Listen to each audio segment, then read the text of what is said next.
اور کہتے یا رسول اللہ المستعان یا رسول اللہ، ہماری مدد فرمائیے اللہ کے رسول، المستغاث یا رسول اللہ۔ اتنے میں اللہ کے نبی صلی اللہ علیہ وسلم حاضر ہوتے ہیں، حاضر ہونے کے بعد کہتے کفایت رو مت، میں تم سے راضی ہوں۔ حضرت کفایت اللہ کہتے یا رسول اللہ اگر یہی آپ کی زیارت کرنے کا طریقہ ہے تو اس سے کتنے دن پہلے ہی میں اپنے جسم پر گرم استری مار دیا ہوتا، پھر آپ کو سولی پہ چڑھایا جاتا۔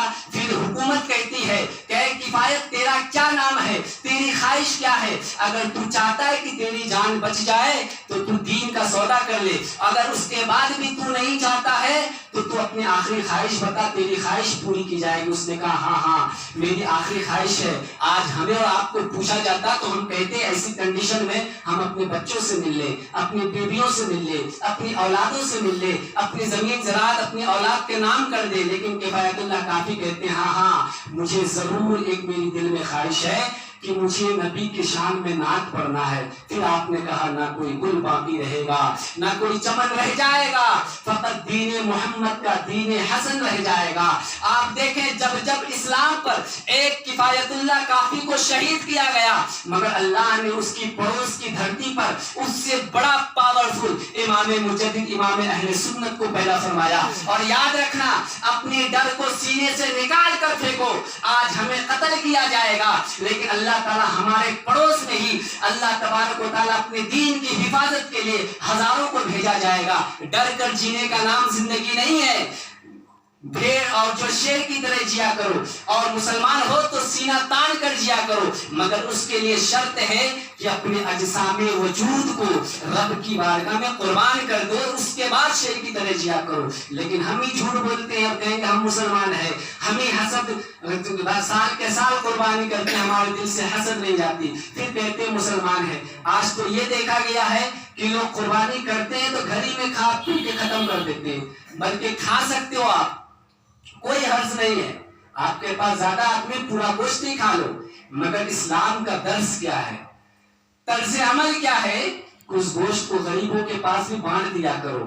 جس کے گھر میں 14 آدمی والے مسلمان ہماری انصافی، جس کے گھر میں 15 آدمی کھانے والے اس کے یہاں بھی 2 بوٹیاں ہم بیچتے ہیں، اور جس کے گھر میں 5 کھانے والا اس کے یہاں بھی 2 بوٹیاں بیچتے ہیں۔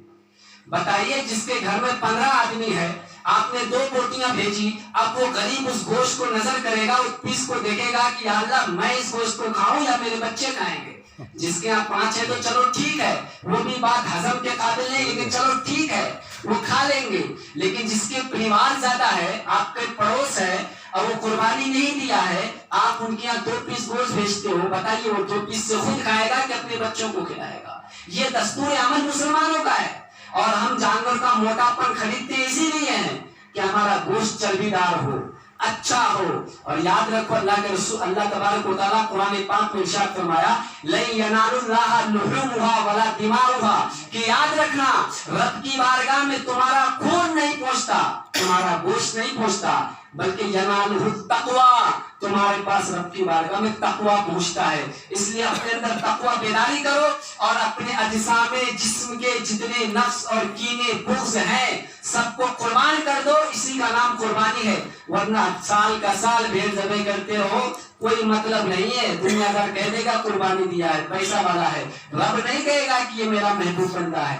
رب کا قرب اگر حاصل کرنا ہے تو اپنے اندر چھپی ہوئی بری خصلت کو قربان کر دو، اور یاد رکھنا اسی بری خصلت کو قربان کرنے کا نام قربانی ہے، اور اسی خصلت کو ادا کرنے کا نام ابراہیم کی سنت ہے۔ سنت ابیکم، تمہارے باپ ابراہیم کی یہ سنت ہے۔ چھوٹے بچے اسماعیل کو بھی قربان کر دیا۔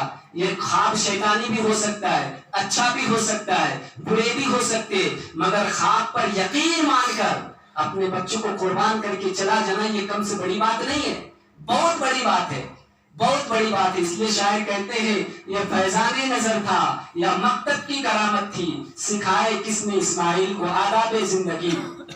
فصل لربک وانحر ان شانئک هو الابتر، اور جب تم نے اپنے نفسانی خواہشات کو قربان کر دیا تو یہ سب سے بہتر عمل ہے، اس سے بڑھ کر کوئی عمل دنیا میں ہے ہی نہیں، اور اللہ نے اس سے بہتر عمل دنیا میں بنایا ہی نہیں۔ اللہ کی بارگاہ میں دعا ہے اللہ تعالی ہم سب کو سننے سے زیادہ عمل کی